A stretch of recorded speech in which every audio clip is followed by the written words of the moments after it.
একটি ভেঙে যাওয়া ভালোবাসার গল্প। এখনকার সম্পর্কগুলো যত তাড়াতাড়ি গড়ে ওঠে, আবার ঠিক তত তাড়াতাড়ি সেই সম্পর্কগুলো ভেঙে যায়। একদম হাত থেকে কাচের গ্লাস পড়ে গেলে যেমন খুব তাড়াতাড়ি ভেঙে যায়, ঠিক একই সেই রকম।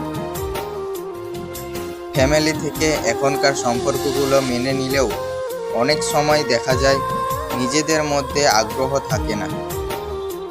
অথচ 80-90 দশকের প্রেমগুলো অনেকেই ফ্যামিলি মেনে নিতে চাইতো না। অনেক কষ্ট করার পর মাত্র 10 জনের মধ্যে একজন পারত তাদের ফ্যামিলিকে রাজি করাতে। তাও আবার অনেক সময় দেখা যেত মাকে খুব কষ্ট করার পর রাজি করাতে পারত, বাবাকে রাজি করাতে পারতো না। আবার বাবাকে রাজি করালেও কাকা রাজি হতো না। সেই সময়ে সম্পর্কগুলো অনেক মজবুত ছিল। নিজের বিশ্বাস ভরসা নিয়ে কখনোই কারোর উপর আঙুল তুলতে হতো না। কথায় কথায় সম্পর্ক ভেঙে দেওয়ার হুমকি দেওয়া লাগতো না।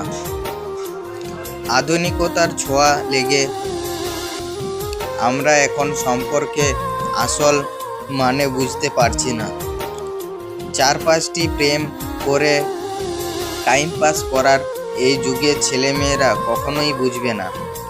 সেই যুগে একজনকে ভালোবেসে তার জন্য অপেক্ষা করে ঠকে যাওয়ার কোনো ভয় ছিল না। সেই যুগের ভালোবাসার প্রতারিত হওয়াও কোনো ভয় ছিল না।